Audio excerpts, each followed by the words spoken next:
Welcome to Interesting Enough. He is Trey. I am Nolan. Thank you guys so much for joining us once again. This is your first time listening to the podcast. Thank you. Of course, we're on Apple, Spotify, YouTube, all that good stuff. Got a special episode for you guys talking college football. Wanted to preview it. Bring on the expert, Robert, man, from the College Football Extravaganza. What's going on, brother? How you doing? Hey, I'm doing great. Thanks for having me on. Yeah, man. Thanks for joining us. I mean, we've been trying to get this actually done for a while, so kind of just short notice, but we got a lot of things to hit on. Trey, I know you wanted to talk a little bit about, I guess, some conference realignment stuff. So let's start off with that, and then we'll jump around to some teams, and then kind of go to week 0. Yeah, so what I had really was just a more general question. I did want to ask Rob, and again, thank you for coming on. Is there a conference in particular this year that you're just most interested in, like SEC, Big 12, maybe the ACC, like any conference that you just have to watch this year? Yeah, I mean, I would say obviously SEC and Big Ten are going to be the top two. Even the Big 12 excites me this year because they're bringing in Arizona State, but to me, obviously, I'm biased. I'm a Gator fan, so bringing in Oklahoma and Texas, that's pretty big. The Gators get to go to Austin this year. That's a huge game. I mean, Florida's got a crazy schedule, but to me, Yeah. to me, I would say to that question, my answer would probably be the Big Ten because I'm excited to see these schools besides Michigan. Michigan has a cupcake schedule. I don't know what they're doing. Michigan, worst schedule I've ever seen. I don't understand what they're doing in this first year, but you got teams like Oregon, USC, UCLA going into the Big Ten. So I'm glad that the Big Ten is going to have to deal with what the SEC's been having to deal with for decades. It only makes sense. You don't get to schedule Purdue and then some cupcake right next. It's good. It's good for college football. Yeah, I mean, I actually wanted to ask too. I mean, either of you guys. I mean, I know every time we talk about the Big Ten and we talk about Oregon and USC, UCLA going over, like the whole thing is like, oh, they don't play Big Ten football with the weather and late in November and December and stuff like that. Do you think that'll actually have a big enough factor? Because I mean, I'm looking at Oregon. Really, if we looking based off last year, I thought they were one of the more physical teams in the country anyway, for the most part at the line of scrimmage. Like, do you think that'll make a difference, maybe just in year one, or do you think it's something that's going to take a big adjustment to? I think Oregon is a hot team right now. You got Dan Lanning who stayed there. He had offers to go other places. Alabama. And yeah, Alabama, and Kalen DeBoer obviously was right. He's right for the job there. But they were definitely talking to Dan Lanning for sure, and he stayed with Oregon. A lot of people stayed at Oregon.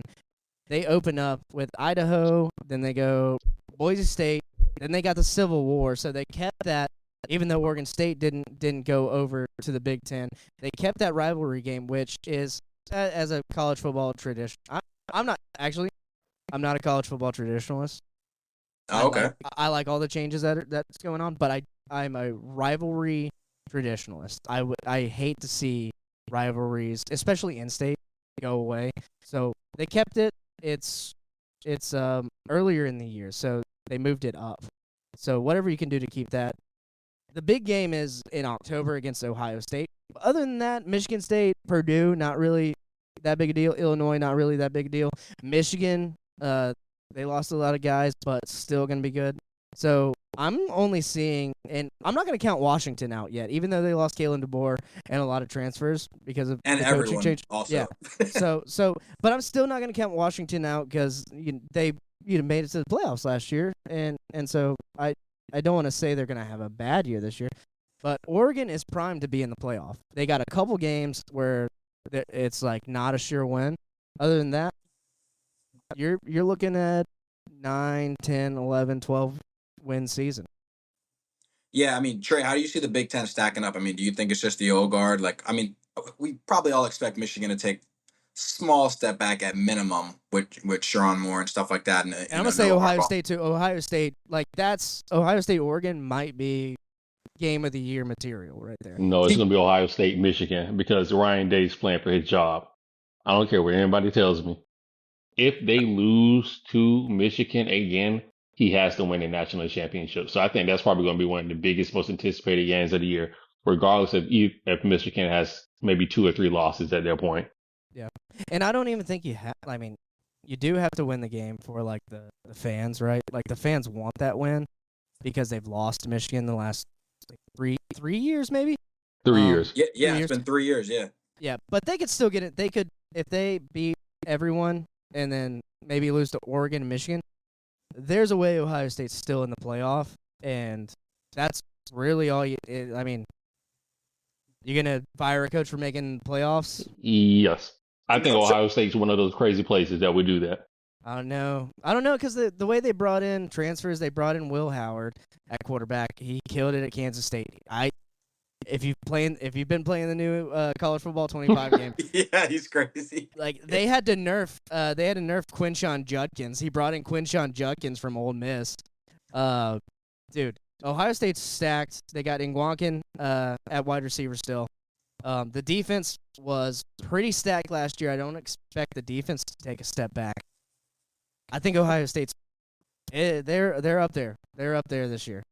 Yeah, they're Yeah, my favorite to win the Big Ten. Obviously, I can't say enough about that. But one team that I'm still interested in, I don't know about you guys, is just Iowa. Like, if they can have some kind of competent offense, like just a quarterback or a running back, they could literally be one of the best teams in the nation just alone based on their defense. So I'm just see kind the of curious. see the problem with that is I just wanted to piggyback. So the problem with that, and actually I was going to ask Rob about this too. So we'll just get into it now because my thing with the 12-team playoff is it's like I think it's almost gonna like accelerate some programs and like have people thinking some programs are better than what they are. Like you got programs that are like not top tier in terms of winning their conference, like a Penn State or Iowa, right? But like we know they're gonna be at least around 9 wins at minimum. Just because they'll probably lose to the Ohio States or the Michigans, but they'll beat everybody else on the schedule. If they're gonna make the playoff because of that strength of schedule, you're gonna be like, oh, they only lost to Ohio State or Michigan or Oregon or whoever it is. And then it's like, are they actually really that good or are they just a product of the 12-team playoff? So, like, I was going to get to you with that with Rob. So, I guess let us know how you feel about Iowa, one. And then two, will the 12-team playoff just kind of become this thing where it's like the Big Ten and the SEC, like just kind of running this? And then if we can see, maybe some group of five team like sneak in, you know what I mean? From my understanding, and we'll see how it plays out. It looks like it's not going to be that because they're gonna have the winner of the. It's not gonna be the top 12. It's not gonna be the top 12 that gets in. So you're gonna have teams from the Big Ten and in the SEC that might be a little upset that they miss out on it. That's my understanding, and we'll see how it actually plays out. Because when a committee gets together, you don't know what kind of ties they have. You don't know what they talk about in that room, and then they make that decision. Because there's a few spots open, but Big 12 gets in.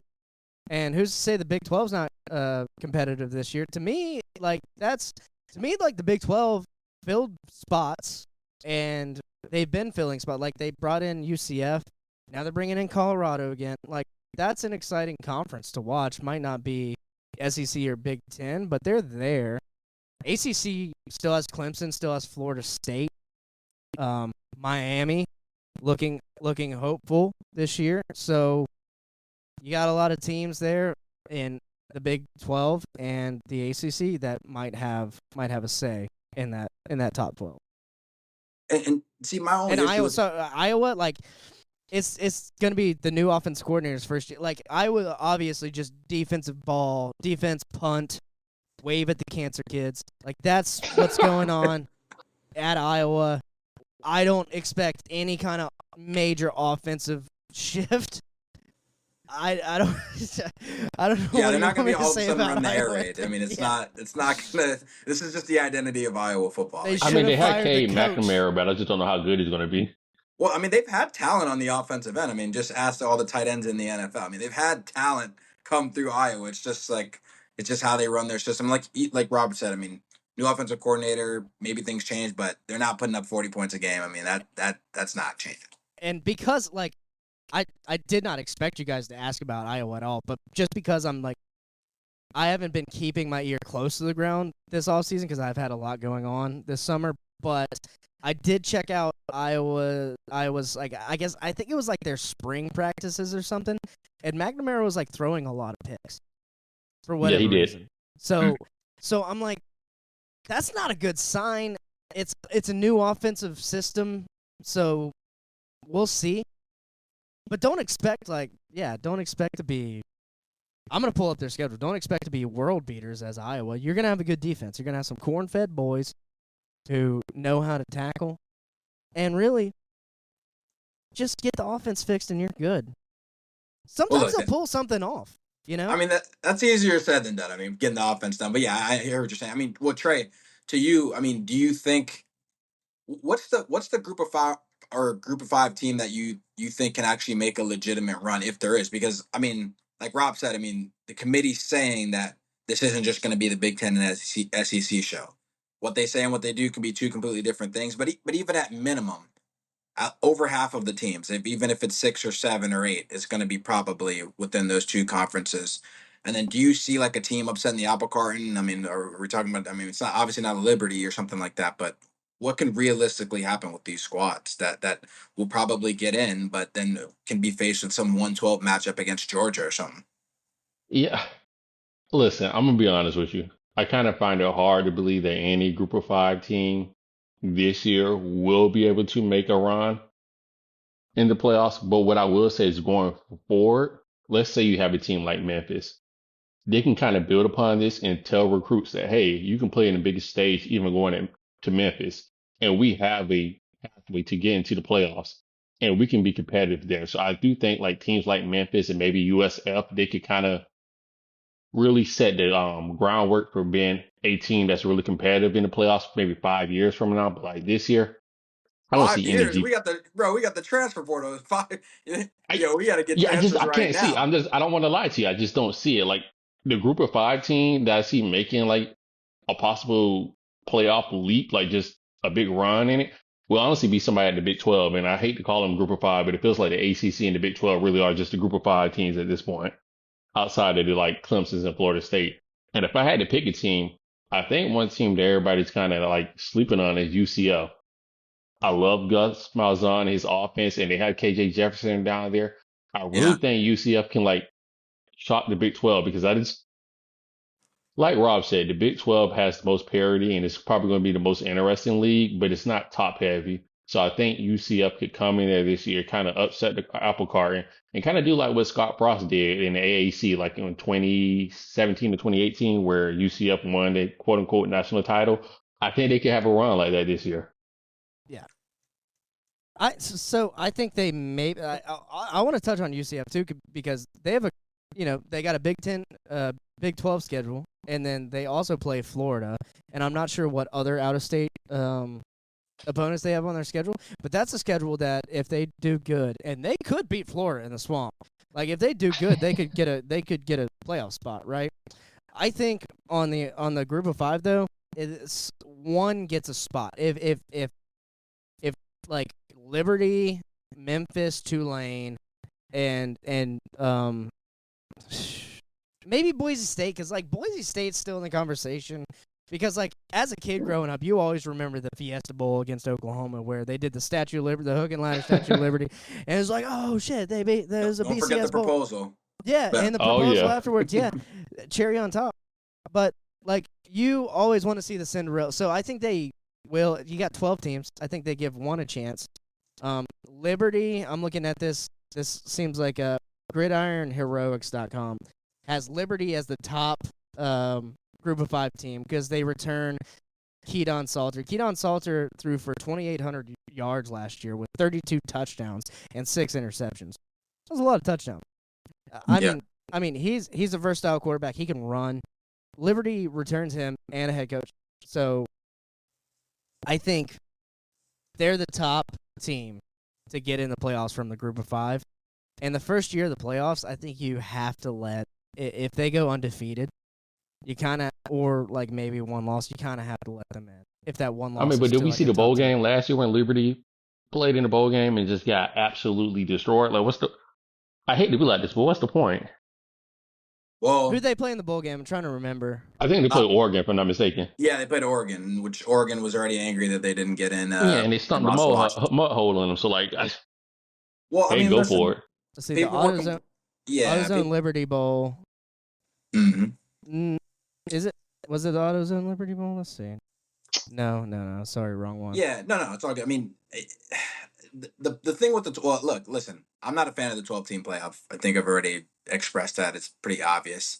Getting this many teams in here, it just, I mean, it's cool that we're getting extra college football games. I'm not going to complain about that, but some of these matchups are going to be watered down. That it's going to end up not really making that much sense. But hey, this is what people ask for. People want an opportunity, and you're Hmm. going to get an opportunity. But I think at the end of the day, it's going to come down to chalk, the same 3 or 4 teams like it normally does, and then the good thing with the conference realignment as well is, some teams will knock each other out, or basically a lot. In years past, we had the mystery, right? We're like, well, we don't know how good this team is compared to this team because they're never playing each other. Well, we're going to kind of get some answers, I think, early on, especially in those two conferences. So I'm happy about that.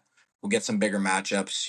That's kind of cool too. I mean, I think in the most part, I think or that's for it. the I most think part. the opportunity is like the biggest thing because yeah, they got so it looks like they got beat 45-6. Now I remember that game. But to me, Oregon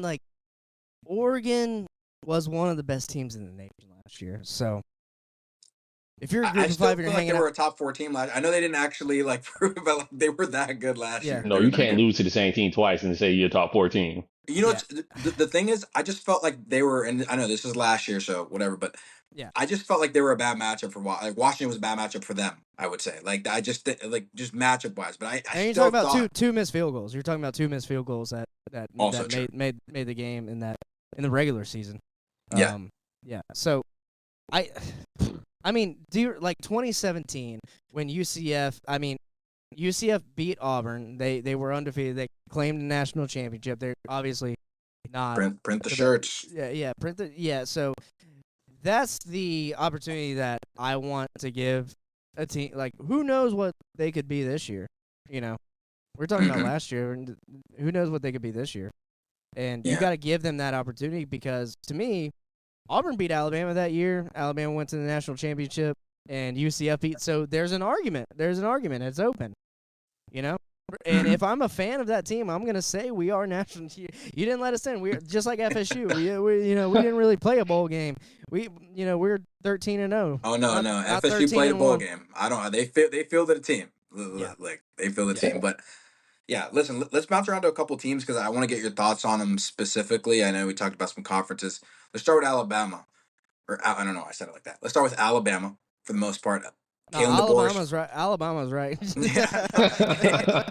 Tongue twister. You're right. Kalen No, DeBoer's you're right. No, you were right the first time. Kalen DeBoer's first year. May or may not have been the first guy that they wanted for the job. That's a whole different story. But what do you expect? I mean, look, they lost a safety. I thought that's like kind of a big deal. People, I mean, I know the transfer portal is kind of whatever. What's realistic for them? Not as an, obviously none of us here are Alabama fans, so they're still expecting this thing to keep going. But what's realistic for them this year? I mean, I think. I think. Let me take a look at their schedule. I think they don't really lose much momentum. I think Kalen DeBoer is an excellent head coach. It's a different system. It's a whole different culture. Yeah. And from what I've seen, Alabama players are actually it's not like Nick Saban ran a tight ship. Let's be honest. Like he ran a tight ship. Kalen DeBoer is a little bit more relaxed with his coaching style. It's a little bit more open. Yeah, but my thing is Alabama fans, are they gonna like all this passing? They're like, run the ball, don't big boys up front, run down the A and B gap, and then let's just play defense. Like that's the ball they want to play. They want to get the biggest corn-fed running back and muscle him up. He's better squat 700 pounds, and let's win a football game the right way. That's what they want to do. I love Kalen DeBoer's play calling. I love his aggressiveness. When he went, there was a second down, I think, and the commentators, I think Kirk Herbstreit and Chris Fowler were talking about this. That's when you pass. The clock was winding down, and he had a choice between winding the clock down or passing it, getting the first down, which null and voids the other team's timeouts. Kalen DeBoer, I think it was an incomplete pass, so it didn't pay off, but he went for that. I like the aggressiveness, but me as a Florida guy, we love Steve Spurrier. He threw the ball around. He give a fuck if you ran the ball at all. Just, throw for 500 yards a game, put up some points. I think that's kind of Kalen DeBoer's thing, and now he's got athletes. So that scares me. As far as the schedule goes, yeah, they'll take a step back, but how far of a step back? I'm not even sure. Well, I mean, listen, I mean, and Trey, I'll swing this to you on that point. Alabama wants to run one specific style as far as their fans are concerned. But as long as they're winning, it's all good. Because they were pounding the rock with Derrick Henry and TJ Yeldon and that whole crew. And then all of a sudden they started getting 5-star quarterbacks and Bryce Young and Tua. And they were running, they got first round receivers all over the place. And it was all good as long as you're winning, right? So, I mean, that's the biggest thing. Trey, what do you think from DeBoer? Because, I mean, I know you liked him a lot at Washington too, but he also had a ton of talent. We got to be fair on that offensive end. I mean, you're talking about he had 3 NFL receivers, an NFL quarterback, about 2 or 3 NFL offensive linemen. So to be fair, it's kind of a all perfect storm with all that coming in. But what do you see it looking like this year? I mean, I think it's still going to be a good year because we're acting like he went to a team that's devoid of talent. No, he didn't. I know Alabama, they lost a few pieces. I think, they had several players that went to Florida State and other colleges around the country. But again, he still has a lot of talent. He still has who I believe will probably win the Heisman, Jalen Milroe. He has a lot of holes in his game. But when in today's game, if you have a running quarterback or a scrambling quarterback, like that's half the battle. You don't want a statue back there. And I just think if they give them time, because I can see Alabama possibly losing 2 games this year. Please don't throw a fit. But they have a tougher schedule. Like you still have to play Georgia, you have to play Tennessee, LSU, Oklahoma, Auburn. That's a rivalry game. They have a tough schedule, but I still think he's going to be successful there. I have Alabama probably going like 10-2, getting into the playoffs, winning a game or so in the playoffs, and then calling them quits. I think I'll agree with Trey because the Georgia game at home, the next toughest game, in my opinion, Missouri at home. Ooh, Missouri is good. Yeah, Missouri's I going to be think they're good going to this be year. good. I should say. Yeah. I mean, so Missouri, I don't think anyone's kind of going to be surprised how good Missouri is this year. People are talking about them. Tennessee is away and Oklahoma's away. So and LSU and Death Valley's away. So I think you're looking at a 9-10 win season. Baseline 7. I counted 7 wins off rip. Right. Yeah. I mean, listen. To your point, Trey. I mean, you mentioned people not getting up in arms. Alabama fans are going to get up in arms if he loses 2 games. I mean, that's just. I mean, but I mean, we're not talking about the most rational fan base of all time anyway. And right, and they won in that. You're constantly in contention for national championships. I mean, I think that's just kind of how it goes. But I mean, I expect a pretty good year from Alabama. I do want to talk about Georgia. Let's talk about Georgia a little bit. You got Carson Beck. He's projected a #1 pick at this point. Obviously, we know how much talent they got. I mean, are they just going to steamroll, Rob? Or I mean, are they going to steamroll through the SEC? I know we got some more teams in it, or I don't know. I can't really feel if I'm too high or too low on Georgia, but they just got the benefit of the doubt, kind of like Alabama did in the early 2010s. No, I take a look at the schedule and what Kirby Smart said a couple weeks ago. He said this is the least depth he's ever had on a team before. And you look at who they open up with. They open up with Clemson, whose defense is great. Offense is a question mark, but Clemson's still potentially a playoff team this year. And that's I think it's a neutral site game. I could be wrong. It could be at. No, I it's a believe neutral. so. Yeah. Are you sure? Where are they playing? I'm just curious. I don't know. Yeah. Atlanta. Atlanta. Well, so that's a great I mean it's pretty middle ground. It's pretty middle ground because South Carolina's not far away. Clemson fans travel well. I've been to Clemson FSU games since the Bowden Bowl in the early 2000s. They travel super good. And the chance, like if Clemson starts winning, the chance CLE, they start going, dude. Clemson fans are not to be fucked with. Honestly, they are an SEC school. They like if you want to consider conference, they should be in the SEC. That's all I'm saying. They go to Kentucky. Also, Mark Stoops. Don't discount Kentucky and Mark Stoops. Florida had a 30-year win streak against a 30-plus year win streak. Now Florida's on a 3-year loss against Kentucky. Mark Stoops plays defense. He's always got a big offensive line. I haven't done a deep dive in Kentucky yet, but they're at Kentucky in Kroger Field. That's going to be an exciting game. The pageantry, the blue versus the red, dude, always looks good to me. And it's a hostile environment. So you're talking about Georgia, not that deep. They've lost a lot of guys. going into their first hostile environment in Kentucky. Not good. Then, same month, 2 weeks later, after they play like a cupcake, they go to Alabama. That's not easy. And then Auburn comes down, big rivalry game. And 2 weeks later, because I think they'll beat Mississippi State, they got Texas, and then a bye week. So at Texas, bye week, the cocktail party with Florida. And Florida needs a win. Florida's going to need a win in the month of November, and that's the first game in November. So Georgia's got a tough schedule. Even Georgia Tech, not easy. They got to go to Ole Miss, and they got to play Tennessee at home. It's not an easy schedule. I'm gonna say 9 wins for Georgia this year. Ooh. I think they take a step back. Man, like 9? No, It's a I'm huge saying step like, back, though. Yeah. yeah. I mean, listen. I mean, that's not. I'll say it 10. sounds I'll say 10. crazier. I'll say 10. Yeah. I'll see what the Vegas odds are, but I'll say 10. Okay. I'll say 10. I mean, final answer. it sounds crazy because of what Georgia's done the last handful of years. But when you put out the schedule and you're just kind of going line by line, I mean, these are things that could actually happen. All right. And I think sometimes with these programs, I think it happens sooner. I'm not gonna say the fall of Georgia. That seems dramatic, but I think sometimes those down years, it happens. Like we're just not used to it with the Saban era, but like it kind of happens with programs. You got to like a stinker here and there, a stinker in their terms. So I mean, this could be the year, new year. You know, a lot of expectations. You know, a lot of new teams that you're unfamiliar with. I can see it. I mean, it's not crazy. I'll say we'll probably know week 1 though. If they mud stomp Clemson, it's on. Like the dogs are barking, dude. If they mud stomp Clemson. Okay. Yeah. Well, we'll check it out. We're Week 1. screwed. Yeah, we're screwed. And that's probably the biggest game week 1 besides the other game that we're probably going to talk about in a second. Yeah. We'll get to we'll get to that one. I'm leaving that one for last, but let's talk a little bit, a couple minutes here on Colorado, and then we'll get to Florida and then Miami, of course.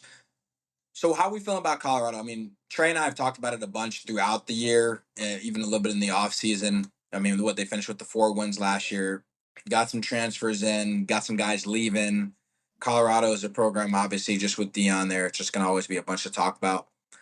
I mean, realistically, I'm not going to sit here and ask you how many wins that you think they can get. Maybe you can tell me, but really, what do we like measure success as? Just because of how much attention they're going to get. I think last year was like honestly overblown with the week 1 win at TCU, which wasn't the same TCU team that that went to the national championship, but it was advertised as that.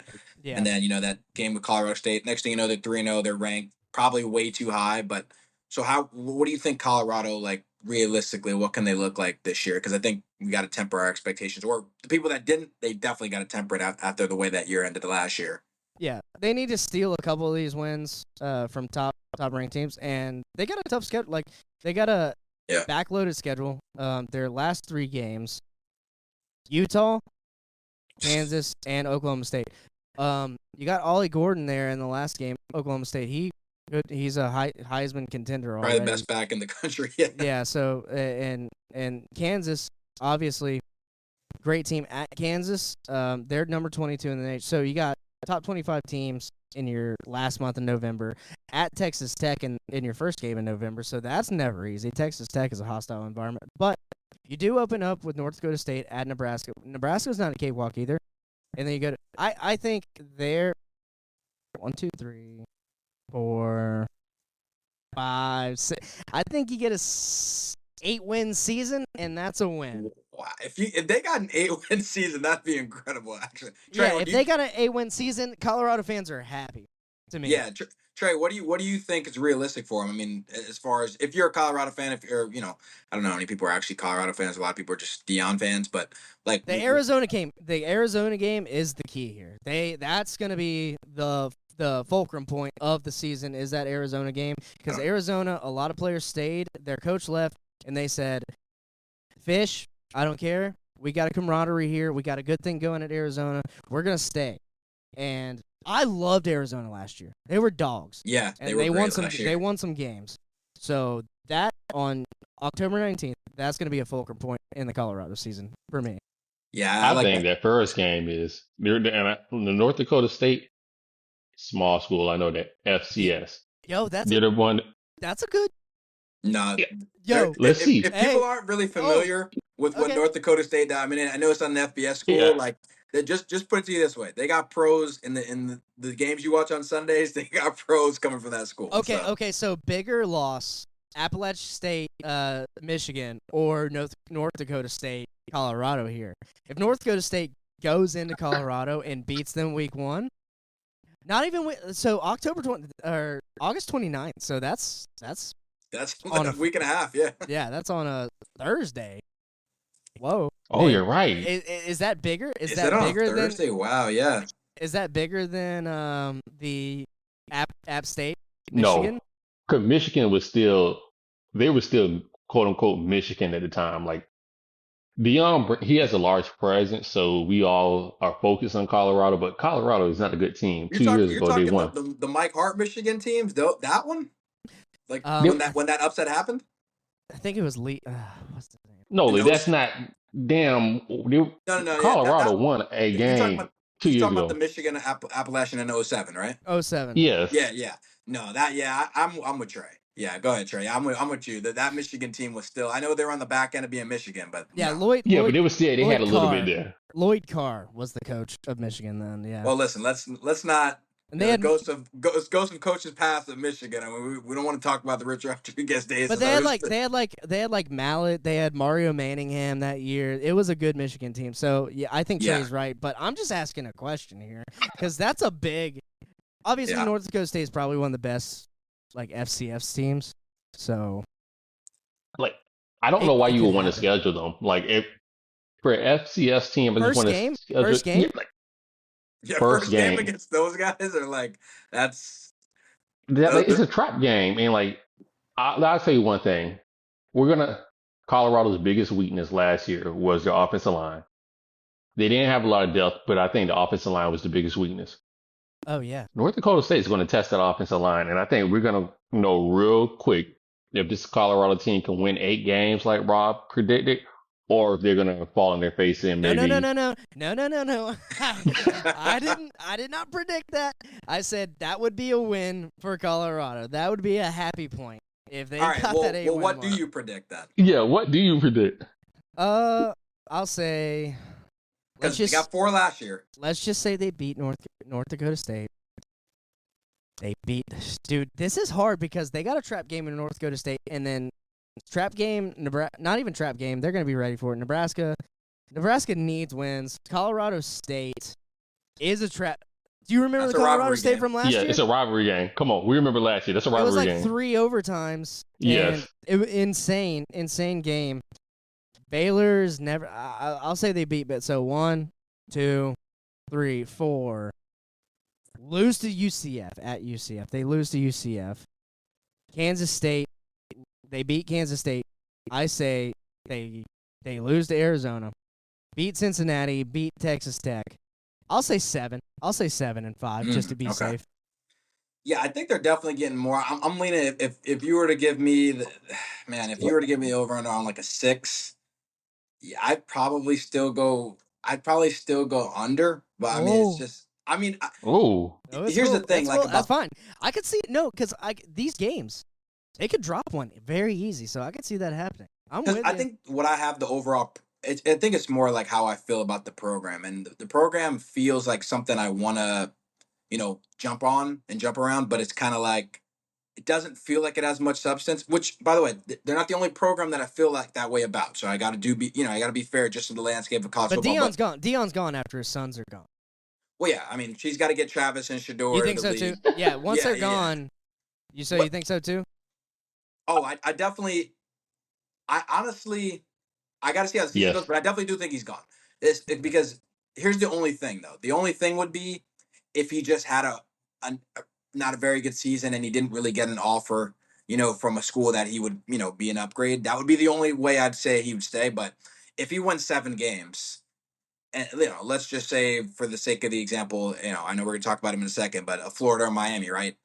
All of a sudden opens up because which is it's kind of a possibility for one of those two teams if the season doesn't go Oh shit! right. And then FSU fans are like, And I think hate about you guys. Dion would be the I'm just saying Dion would be the type of petty that he'd be like, "Oh, you don't want to give me the Florida State job? I'm gonna go to one of your two main rivals right here and play you I would every love it. year." I would love to have Dion as a coach. Sorry, Oh, Billy. Sorry, Cristobal. yeah, no, for That's sure. headline news right there.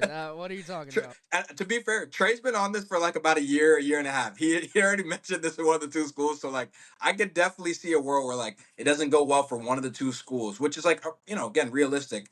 And like I mean, you look, I don't even want to fantasize with the amount of recruits he can get in the state of Florida, like just alone. I mean, it would be insane. But yeah, I mean, in Mm. terms of Colorado, I mean, the two things they have going for them that they didn't have last year, like Trey mentioned, offensive line, it can't be as bad as it was last year. I mean, it just can't get worse. And then No, they got a two, couple. They got a couple big recruits in they got a couple for big the O line. recruits, some transfers, and then the second thing is they didn't miss out on Travis Hunter for like what, like 4 games or so. There, who's one of the best players in college football. I'm not saying After that Colorado State game, dude, after the in missile the that hit him, chest. and yeah. So I mean, I thought losing him, it kind of lost the locker room a little bit. I think there's some things that he can tighten up, and then you can see the 6 or 7 wins. So I mean, look, I wouldn't be surprised, I guess, if that happened. But I'd be ecstatic if if he gets to 8 wins, that'd be great. You know what I mean, for the program, and then maybe he can stay there. But everybody on this call thinks he's basically gone anyway. So I Oh, don't he's think, gone.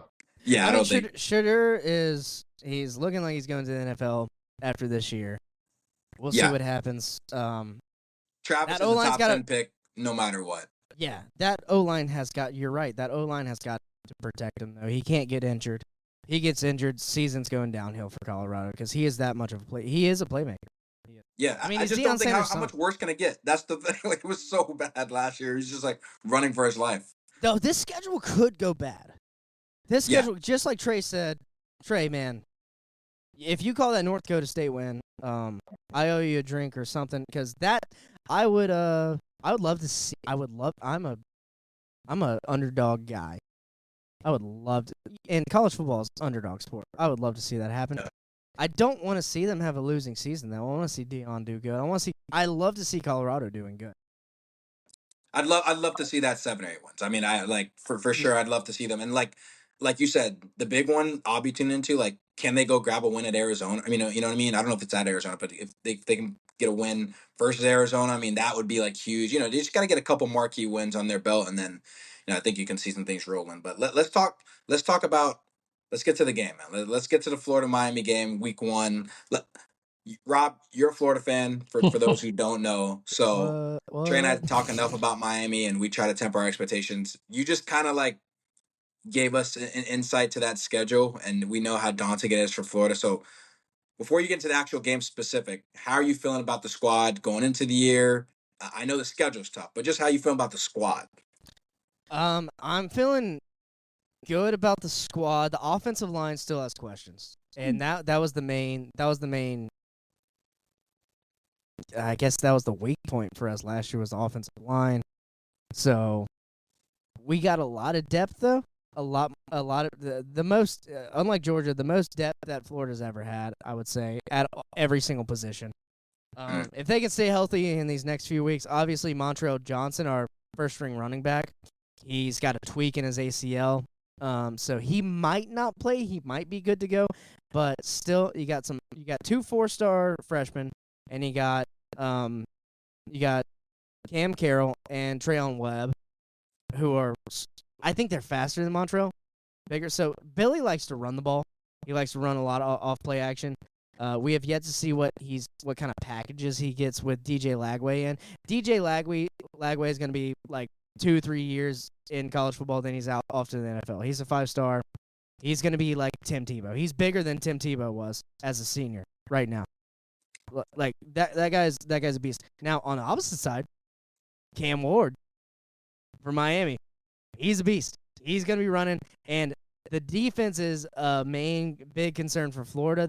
They bring in Ron Roberts from Auburn. Auburn had a good defense last year. I think he complements our current offensive coordinator well, because our offensive coordinator was like my age. He's like 29 years old. He's a young guy. Tackling has gotten a lot better according to the stats and reporters in spring camp. They're averaging about 16 missed tackles per scrimmage, which is about the national average. Whereas before they were averaging around 24 missed tackles, a little bit higher. Tackling was a huge issue. You go watch that Kentucky game against Florida at Kentucky. They got thrown around like little children. So that's a big. Everyone's put on. I think the team's put on plus 500 pounds for Florida. Overall, so they're putting on muscle. Their strength and conditioning's better. I think the squad is looking better than last year. The schedule's about the same, if not tough. I think obviously the team name's tougher. Yeah. But like you look at LSU, they lost Jaden Daniels. They lost a Heisman quarterback. We got LSU at home. We got Ole Miss at home. So it's like the tough teams you have at home. FSU's away. Miami, obviously, tough opener. This is the most important opening game for Florida since I've been alive. Wow. Since I've been alive, because the first week normally SEC teams, they got a cupcake, they schedule a warm-up game, something like that. Same with any team. It's an in-state rival. Both coaches kind of on the hot seat going into this season. No kind about it. There's no kind of. Yeah. Sorry, no kind about it. Yeah. Miami's favorite. Miami right now is favorite -2.5. So, away team's favorite. Miami's a physical team. This is going to be exciting. I wish we would play Miami every year. That's just me. It's just not how that works out. We wish we played Florida too. Yeah, I mean it's a whole different thing. But yeah, it's the way it used to be in the '80s. So I wish we could go back to that. But we did have that opening game a couple years back, right? With 2019. So 2019. Okay, yeah. It's a special game, even for alumni, like Florida alumni. I was listening to Chris Doering on a Gator podcast. He was talking with Steve Spurrier. He was like, "That's one thing I regret. We never got to play Miami." This is one of the games where I'm like, because like I go back to when I was a kid, and I watched that 2000 Sugar Bowl with Ken Dorsey and when Miami, like with the Bayou Brawl, when they both like the teams like the night before got into a brawl on Bourbon Street. Like this rivalry means so much in the state of Florida. Recruit everything. So I'm just excited. I think. Overall the squad is. You're good. Overall, the squad's better. Graham Mertz obviously took a step forward last year. Only threw 3 interceptions, had like 20-something touchdowns. I think 26. But not a lot of deep balls. I want to see a lot of bigger plays. Miami this year, Cam Ward's gonna be good for y'all. Like Miami is top 3 team in the ACC right now, in my opinion, and we'll see how that shakes out throughout the season. I think Miami's gonna have a great year. Regardless of this first game jitters. You never know what happens. You never know what happens, dude. First game is tough, man. I mean, that's the thing. I mean, everything you're saying makes sense. Like both rosters, I feel good about what I've seen from Florida and stuff, from what I've heard coming out of there. Same thing with Miami. Obviously, Miami's been huge in the portal. You know what I mean, in the past 6 months or so. So I mean, we feel good. But Trey's the only one he's more pessimistic than I. Like I feel kind of good about Miami. He's out on Cristobal. Trey, I mean, do you think first of all, do you see us winning? I'm not fully out on Cristobal. Hold on, let me correct you, Nolan. Well, you're not out, but yeah. Yeah, I think he's a great recruiter. I just don't think he's a good X's and O coach, and I don't think he ever will be. But I think at Miami you can get away with that because we saw that when Butch Davis left and Larry Coker took over. He wasn't a great X and O coach, but we saw we had probably the greatest team of all time in college football, and we were able to win a natty. So I think, we can have some success. My thing with Miami, and I'll root for Miami over Florida State. I was at the Florida State Miami game last year, and y'all won that game. By the way, he was over the goal line. We talked. I think we talked about that. Yeah, Miami won that game to me, and the refs robbed you guys. But you held a top 5 Florida State team at the time with Jordan Travis, 27-20 in the fourth. It brought it down to the wire. To me, Miami's defense is still going to be there, which is defense wins championships. We all know that. But I think Cristobal now has Cam Ward, and Cristobal likes that spread offense. For whatever reason, I like Tyler Van Dyke.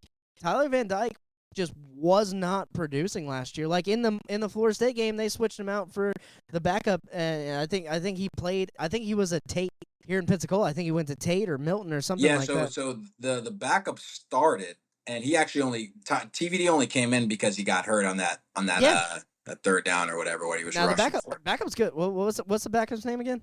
Um, Emery. Emery Emery. Williams, yeah, Emery Williams. I was So forgetting Emery to say. Williams, he looked good, and then he got hurt. So unfortunately, y'all had that happen in the game. But Van Dyke came in, almost led it to a victory. But for whatever reason, he was not looking. He didn't fit in Cristobal's system. I think Cam Ward fits in y'all's system, fits in Cristobal's system a lot better, personally. And we'll see about that. You're gonna see a lot more Cam did at Washington State throw some picks. He's not the Yeah. best. He's not the And best. he fumbles. Yeah, he fumbles, but he's fast, so you get him in open space. With a Florida team that historically has not been great at tackling.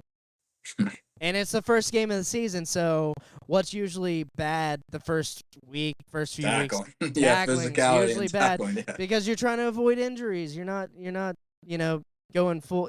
And I will say they've ramped up their practices. We've had injury, but like that's the main thing that's usually bad. We'll see. Yeah. So who Yeah, do I you mean, think is going to win, Rob? Like, who do you yeah, have? yeah. Let's get to the predictions. Yeah, who do you got, Florida, Miami? Because I want to hear who you got there. The more and more I think about it, just because Florida, they're the underdogs right now. It's at home. I think Florida has to win this game more. I'm obviously biased. I think Florida's gonna win because they have to. Miami has spots in the schedule they can make up. Florida doesn't. Florida has to win its first 4. If they go 3-2 in the first 5 games, it's almost a death sentence for Billy Napier. You got players who are playing for their coach. You got players who know this is make or break every single week. And the importance of this game, I feel like, is just more important for the Gators than it is for the Hurricanes at this point. Because the Hurricanes could lose this game and then win pretty much every single other game. You got Yeah. Florida A&M, Ball State, South Florida, Virginia Tech, California, Louisville. Florida State's tough. You got Duke. They got a new coach. Georgia Tech, Wake Forest, Syracuse.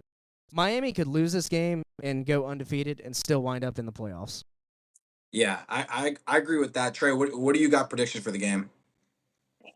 I'm going to be honest with you. It pains me to say this. Miami has a lot of new pieces. Cam Ward being the main one.